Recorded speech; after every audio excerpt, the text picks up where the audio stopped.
Hey everybody, today Rado runs through Time Stories and its first little expansion, the Marcy case. I'm going to be doing a 2-for-1 today, showing you everything about how the core game works and also introducing you to a tiny bit, just a wee bit of the content of the Marcy case. And this is a very strong storytelling game. There's a very deep and rich narrative that is woven through. I'm going to try to avoid spoilers as much as possible, but there will be a little bit, but don't worry, I'll warn you when we're going to get into spoiler territory for people who want to avoid that sort of thing, as I myself am very sensitive about. So let us go. What's going on here? What is Time Stories? Well, you may notice it's an acronym, T.I.M.E. It stands for the agency that we work for. We live in the future and we work for the Tachyon Insertion in Major Events Agency, which means we are time travelers. And what we do in this game is travel back in time to make right what once went wrong. Oh yeah, Quantum Leap fans,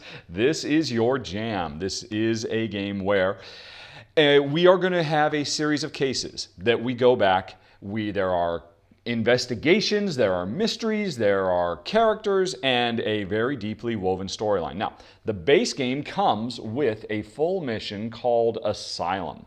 It is set in 1921, and as you can see, do not open this deck of cards before reading the rules. Don't worry, I've already read the rules. Although, this is the adventure that comes with the base game. You can see it's basically just a big deck of cards. If you go out and buy the base game and the Marcy case, what comes in the Marcy case is this deck of cards. This is one big full deck. And basically, these decks of cards represent what the game is all about. We are jumping back in time, occupying the bodies of people who lived in that time and were involved in the events of the situation we're trying to solve. And we run around all over the place. We roll a lot of dice to try to defeat encounters, and we try to make right one runs from wrong again. So I'm not going to be doing Asylum today. I'm not even going to show any of it. So don't worry, there's absolutely zero spoilers for this if you're just going to go out and buy the base game. But if you're going to go buy base game and the Marcy case, I'll be showing you a little bit of what it's all about. Although again, I'll try to be as spoiler light as possible. So I've got the board set up here. As you can see, this is our future time agency thing where everything is going to play out. We get a bunch of dice that we roll for different stuff. These are our character markers, and then about a bajillion tokens. So let's get going.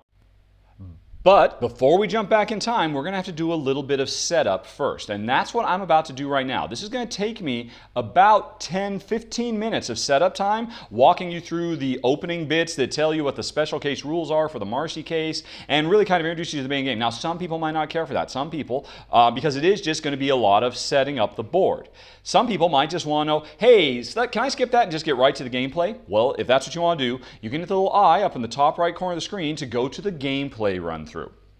Or you can stick around and I will set the scene spoiler free, and it's really your choice. You have 5 seconds now. 5, 4, 3, 2, 1. Okay, you want to see a setup? Let's get going. You will notice it says the Marcy case takes place in 1992, and we should not open this before starting the game, but we're going to start the game. So let's go, folks. Right off the bat, you get a little icon reference card, which will come in handy, which we'll have to refer to. And now this means, this is reference to some of the general purpose functions of the game, but also some special case functions that are true in the Marcy case. From mission to mission to mission, you're going to see different special case rules that come up because each mission takes place in a radically time. Like I said, the first one, Asylum, is in the 20s in an insane asylum. This one is in the 90s in a small American town that, well, you'll see what is happening, but it tells you right on the back of the box that, oh, what does it tell you? There's a strange disease that strikes the quiet American town. Save little Marcy, save the future. That's what we're here to do. And okay. So we have this, and whenever you start out one of these adventures, you start in our base. And you can see every location we're going to go to has a bunch of cards that go in these slots from A to H. So we're in the base, and so we start building the base. There's the B, the C, the D, the E, the F, the G. Okay, so today the base is that many cards big. And as you can see, as you lay them all out, they create a panoramic image, a single image of the location that you're in with all kinds of different elements that are on the different areas.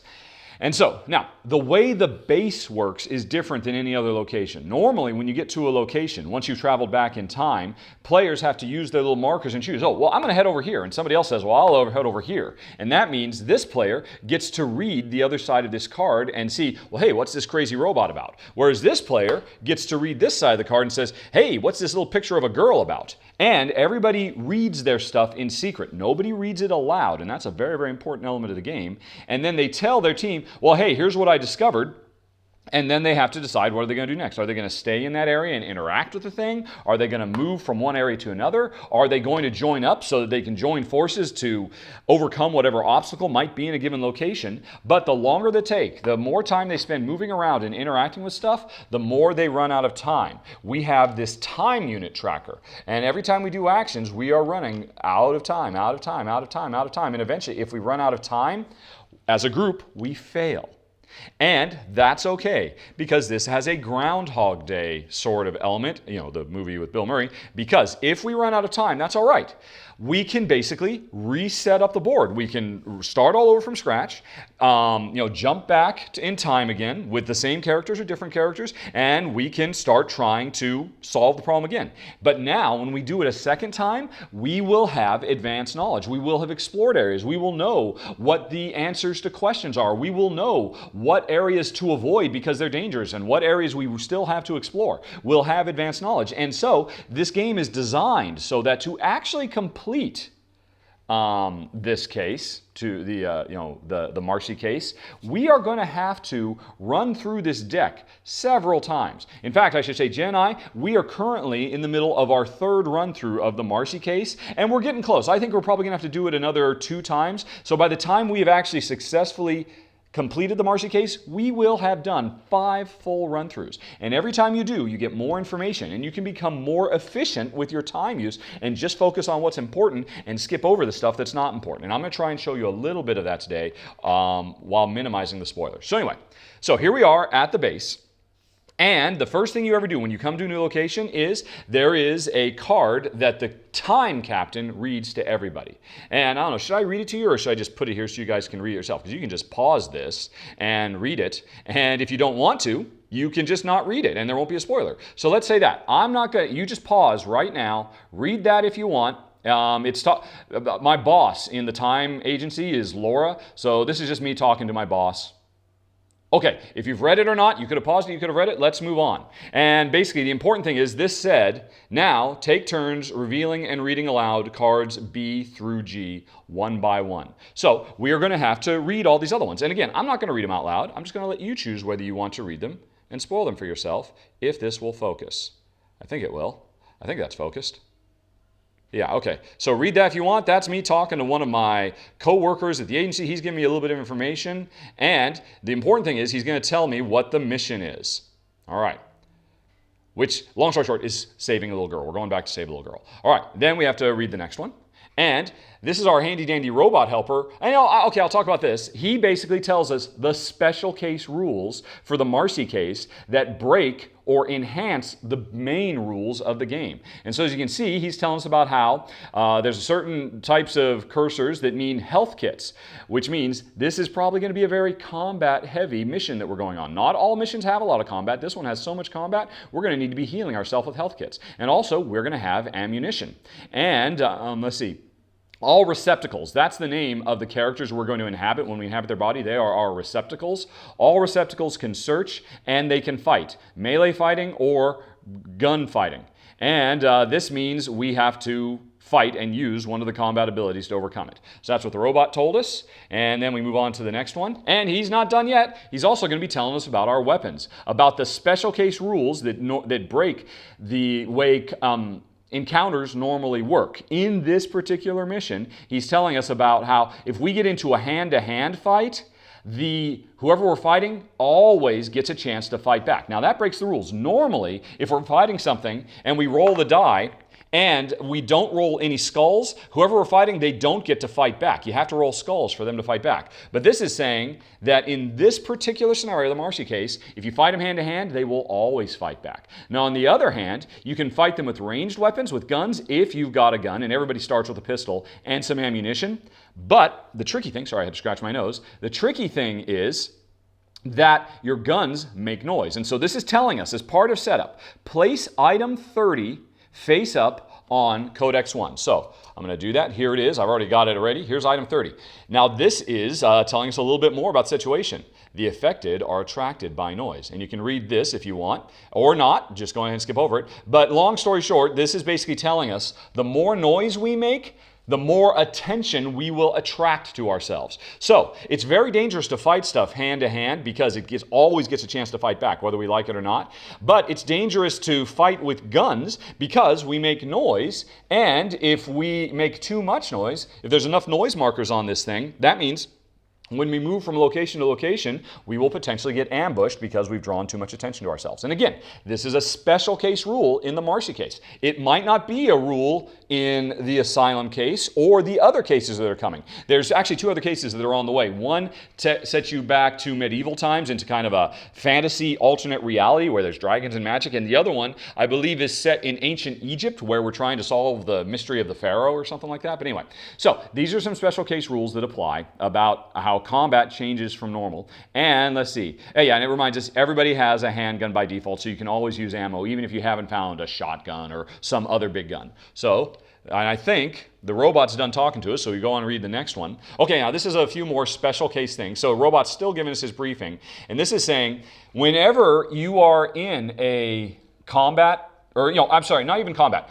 The game makes you face challenges, and challenges can be combat, but they can be a challenge can be just trying to convince somebody to help you out, or a challenge can be any number of things. And the challenges have different shields that define how tough they are to beat. This is an easy shield. It doesn't fight back. This shield means the challenge fights back. It hurts you. Maybe you'll fall down as you're trying to climb something, or a bad guy will hit you over the head. These challenges mean that whether you're successful at fighting them or not, they always hurt you a little bit. So these are bad news. You don't want to face these. These are tougher than normal. And these challenges mean that it's a special, whenever you face a challenge that has this icon, it's a special rule for that particular, and there's one other one that, and these challenges, if you're facing these challenges, we lose time.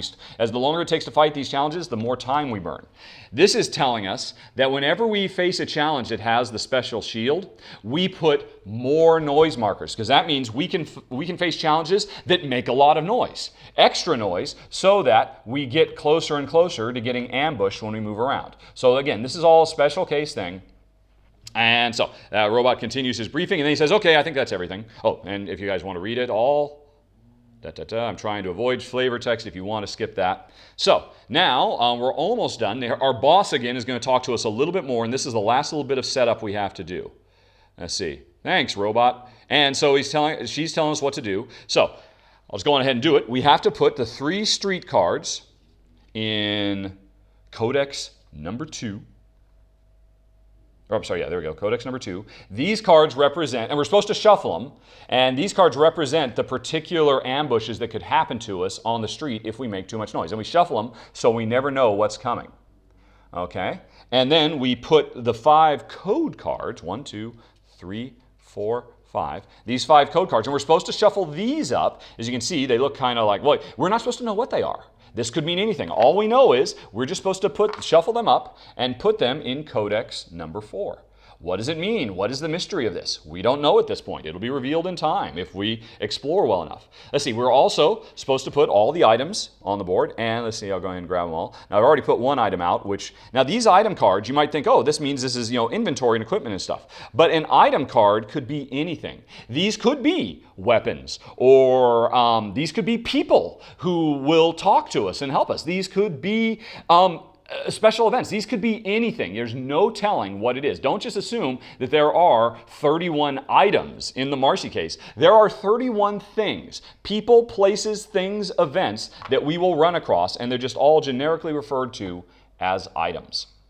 But you have no idea what they are. We just know there's a bunch of them. And one of them is already. It's this special rule that when item 30 was put on the board, it's a special rule that changes the normal rules of the game. So who knows what these could be? So we have to put the items. Oh, we also have to pull out we have several ways we could fail the mission. And so we have these mission fail success cards that we will use depending on whether we run out of time, whether we get defeated, or if we're lucky enough, and like I said, it'll take several times, eventually we will be successful and we will win. But that's probably after 5 or 6 hours of gameplay. It's going to take a long time to be able to get that. But anyway, so those are out. And then finally, we put out the plan cards, the 4 plan cards, that this is effectively a map that shows us the locations that we can travel to.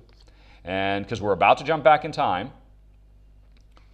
and you can see it's these 4 cards that basically make a full picture of small town America, basically. But if you look closely, you can see, so we're starting to get an advanced peek at what's going on. Things don't look good in this small town. It looks a little bit, well, it looks like there might be a problem there. That's where we're going. And as you can see, there are several places. There's the city entrance, the forest, the police station, the church, the hotel, the high school, and the river. So that's going to be the stuff. And again, I don't really think I'm getting to explore, because all I'm doing is giving you the experience you would get. I'm going to play this up until the point when we have to make a choice. And then we get into spoiler territory, because not everybody will choose the same stuff. But all of this is part of setup. There's no avoiding any of this, so hopefully folks don't consider this too spoilery. So we have to put the plans out. All right, so, and it says, the group token, we are going to start this adventure at the city entrance, not surprisingly. And we get 30 time units, so we get 30 time units to solve the mystery that we've come here to solve. And let's see, 4 missions, all right, oh yeah, and the mission success failure cards go in their spot. And now there's one last thing here, and this is an important one. If you are only playing with 3 agents, if you're playing a 3-player game, take item 29.